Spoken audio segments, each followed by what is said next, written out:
Sa PBA, alam natin kung gaano kahirap manalo bilang isang independent team.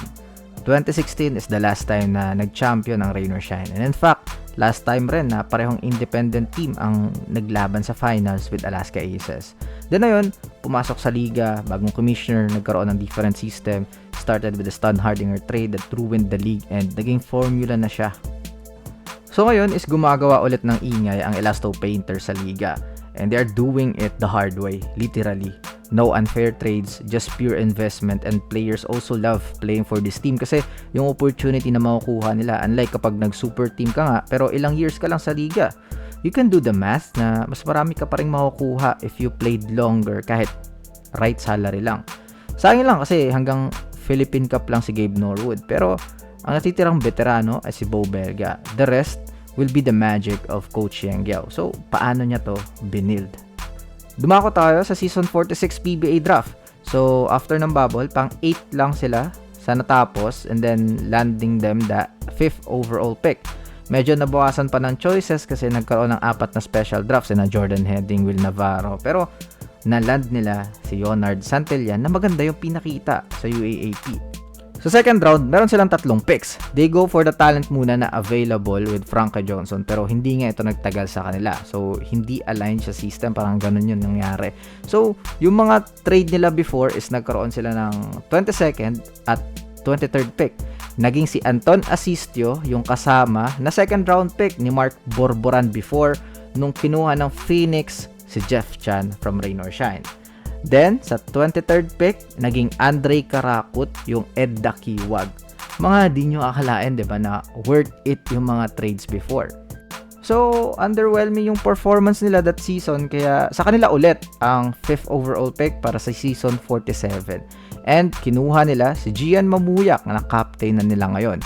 Then, sa second round ay si Jonard Clarito. Both players is galing sa original pick nila and unti-unti nang nakukuha yung mga gems ni Coach Yeng. Kaso ang sama rin ng season na yan for Rain or Shine. Kaya mataas yung pick nila, 3rd overall pick. And maraming big man sa draft class na to. Kaya maraming excited. So yung mga tao na finally missing piece na lang.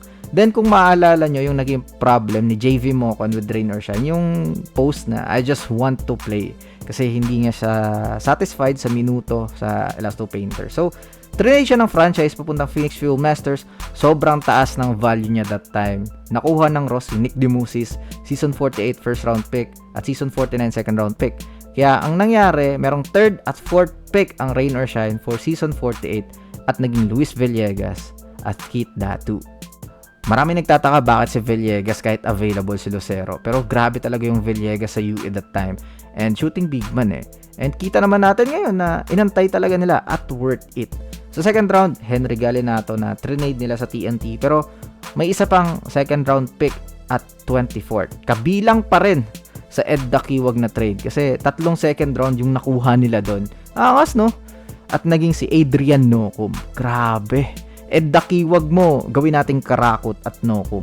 Pero it was all fair transaction and malay ba ng lahat? Kasi puro second round naman yan eh. Medyo gumanda na yung pinakita ng Rain or Shine dito. Commissioner's Cup 7th place, tas nakapag-semi sila sa Philippine Cup. Kaya medyo malayo na yung draft pick nila, nasa 8th spot na. Pero nung nag-post yung ex ni Ray ng Batak about din sa playing time, ayun, umaksyon rin yung franchise. Basically, the ex traded ng Batak to TNT. And guess what? Kung sino yung naging pick na yun? 7th pick with Kalen Chongson. Tapos yung 8th pick ay si Felix Lemeti. Sa second round, nakuha nila si Francis Escandor from Mike Nieto trade. Then si Mike Malonzo, kasama pa rin sa package ni JV Mocon. Di ba? Ang laki ng value niya before. Kasi pang go-to guy nga siya dati.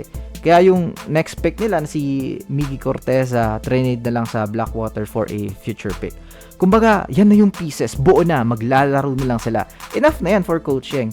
Not household names katulad ng ibang teams. Pero we know na lahat merong heart and determination na they can battle the big teams.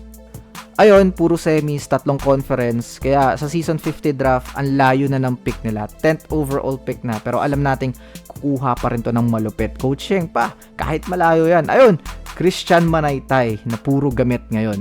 So, diba, trade nila si, si Galinato to TNT. Kasama nun si Ponferrada. And ngayon, naging 12th pick yon, naging si Jun Roque.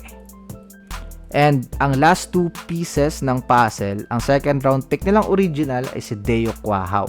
Pero meron pang isa, galing pa rin sa trade with Ray ng Batak, naging si Joshua David. And lahat yan nabigyan ng spotlight sa PBA early on their careers. Tsaka anong mapapansin nyo bukod kay Belga? Lahat is puro galing draft picks. Grabe yung pag-build. Sana lahat no? Yung Converge, independent pero iba yung formula nila. Yung Rain or Shine is far different. The respect I have for them is hindi ko ma-describe Kaya hindi talaga nila deserve matawag na intro boys ganyan. Buti sana kung given sa papel na dapat manalo sila. So, ayun dapat. Though I hope ito na yung conference na para sa kanila kahit sabi nating maaga pa. Pero hindi Dapat ito na talaga Sayang lang yung isa nating Converge is yun yung wish natin, 'di ba, na magtapat sila sa finals. Pero malay natin pagbalik ni 1GDL, ma-turn around niya yung conference. Pero kudos sa Rain or Shine. Respect the grind. Sana all ganito yung formula. Ito yung tinatawag na love for the game, love for basketball. So, that's all for this video. Let me know all your thoughts in the comment section below. This is Agon Hoops. See you in the next upload. Bye-bye.